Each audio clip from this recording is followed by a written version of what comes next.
ለካ ፍቅር እንዲህ ነው! ብሩክ ትልቅ ፈተና ውስጥ ወድቋል። ሀይሚና ፍጹሜን በአንድ አልጋ ላይ ሲያያቸው ብሩክ ምን ሊሆን እንደሚችል መገመት ትችላላችሁ። ዛሬ የምነግራችሁ ነገር ልብ ሰባሪም አስደንጋጭን ግን ደግሞ ትልቅ ትምህርት ያለው ነው። ያልታሰበ ነገር ምን ይመስላል? እስከ መጨረሻው ካላያችሁት አታምኑም።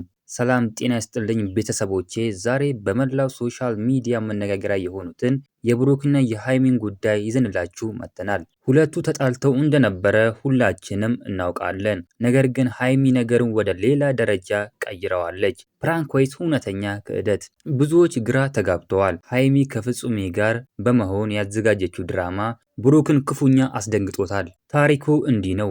ሃይሚ ለብሩክ ስልክ ደውላ ትጠራዋለች። ብሩክ ምንም እንኳን ተጣልተው ቢቆዩም ለሷ ባለው ጥልቅ ፍቅር ምክንያት ጥሪውን አክብሮ በፍጥነት ይደርሳል። ነገር ግን እዛ ሲደርስ የጠበቀው ነገር ፍጹም አስደንጋጭ ነበር። ሃይሚና ፍጹሜ አብሮ የተኙ በመምሰል አልጋ ላይ ያገኛቸዋል። የብሩክ ፊት ላይ የሚታየው ድንጋጤ፣ ንዴትና ግራ መጋባት፣ ማንኛውም ወንድ በዚህ ሁኔታ ውስጥ ቢሆን ምን ሊሰማው እንደሚችል አስቡት። ብሩክ ዝም ብሎ አላየም። የነበረው ሪአክሽን የሰው ልጅ ስሜት የሚነካ ነበር። ግን ጥያቄው እዚህ ጋር ነው። ሃይሚ ለምን ይሄንን አደረገች? ብዙዎች ይህ ከፕራንክ አልፏል ሲሉ፣ ሌሎች ደግሞ የብሩክን ፍቅር ለመፈተን የተጠቀመችበት መንገድ ነው ይላሉ።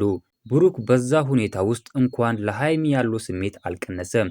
እንዲያውም ይህ አጋጣሚ ብሩክ ሃይሚ ምን ያህል እንደሚያከብራት እና እንደሚወዳት ዳግመኛ ያረጋገጠችበት ይሆናል። ፍቅር ሲባል መከባበር ብቻ ሳይሆን በችግርና በፈተና ጊዜ የምናሳየው ትዕግስትም ጭምር ነው። ብሩክ በዚህ ፈተና ውስጥ አልፏል ማለት ይቻላል። እናንተስ ምን ትላላችሁ?